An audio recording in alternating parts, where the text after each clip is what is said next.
Now, tell me this here. Let me ask you a question. If at that moment when the baby is growing, at 5 months, 6 months, 7 months, imagine there's 2 twins. I just want you to imagine this, there's 2 twins. And there's a believing twin, and there's an unbelieving twin for what's going to happen in the next world. And the believing twin says to its counterpart, it says, hey, listen bruv, me and you, we're going to be coming out here one day and we're going to go to another world.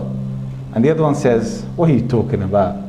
What are you talking about? He said, listen, when we come out, we're going to see big space. He said, space? I don't know no space.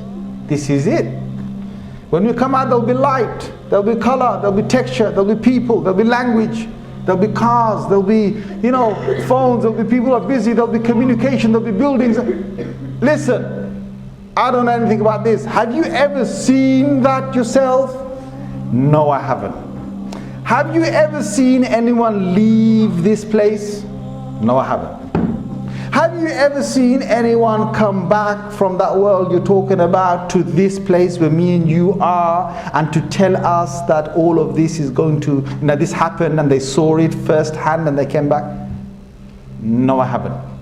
Well, you, my brother, you are starting to lose it.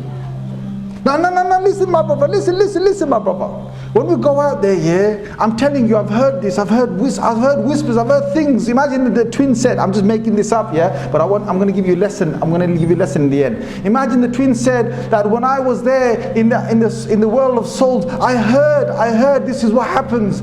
I heard this is what happens, and you go out, and you know what? When we go out, we have to live ourselves, we have to eat ourselves, we have to eat from here. Because you crazy? You ever see me, you eat from here? Because no, but I'm telling you, listen, I don't eat.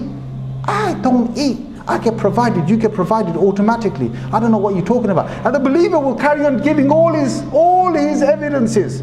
And the disbeliever is denying all his evidences on what? On not seeing anything, on not having the experience, on not seeing anybody else come back and give them information, and it's all down to that. But we know both of those have to leave the womb. And when they leave the womb, you can imagine that there's going to be a great shock in that twin if he really never believed what's about to happen. Why have I just said that to you, my brothers and sisters? Because you know what? In this earth right now, the believers are saying to the people who don't believe in this, when we die from this world, this is the third world we're in. The first world was Alamul Arwah. The first transfer was to the mother's womb. The second world was the mother's womb. The second transfer was to this dunya. The third world is this dunya. This is our third life. Guys, wake up. This is our third life we're living. And the third transfer is going to be to barzakh, a world trapped between here and the blowing of the horn. A world trapped between death and blowing of the horn. And we're saying to all the people who don't believe in this message, and I want to say today, there are Muslims who are weak in their faith, and there are Muslims, because of the interaction in this world, they have kind of lost their compass. There are Muslims who are now doubting the afterlife. There are Muslims who are saying, really? What about if we have reincarnation? What about if we go out there as a soul and come back to a stone, or we come back to another animal, or we come back to a leaf, or we come back to a tree?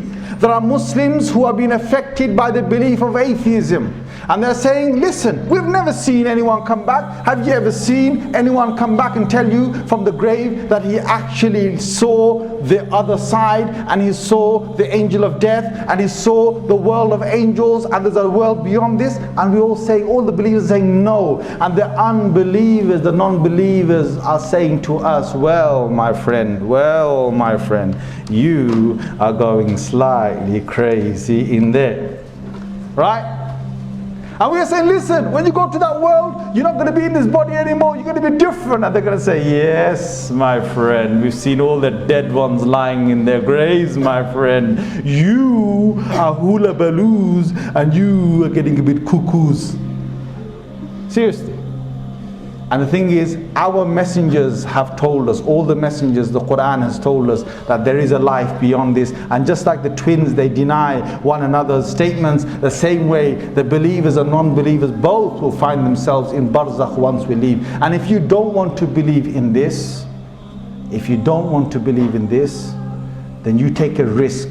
And your risk is this, which is what was said in the palace of Fir'aun. Surah number 40, ayah number 28. That you, Fir'aun, and you, my courtiers, my friends, this was a man who had Iman in his heart, but he hid his Iman. And he said, إِن يَكُ كَاذِبًا فَعَلَيْهِ كَذِبُ. If Moses or Musa alayhi salam is a liar, then his lie will befall him. Suppose we believe in Musa's story that there's an afterlife. Suppose we believe in that, and then we die and there's nothing. Have we lost anything? No, we haven't lost anything. Have we lost anything? No, we haven't lost anything. But he said, وَإِن يَكُ صَادِقًا يُصِبُكُمْ بَعْضُ الَّذِي يَعِدُكُمْ. But if it turns out, then when we die, my courtiers, my friends, Fir'aun, when we die and we find out that Musa was right, then part of what he has said will befall us, and we will face the punishment for not believing in the message that he gave to us. Allahu Akbar.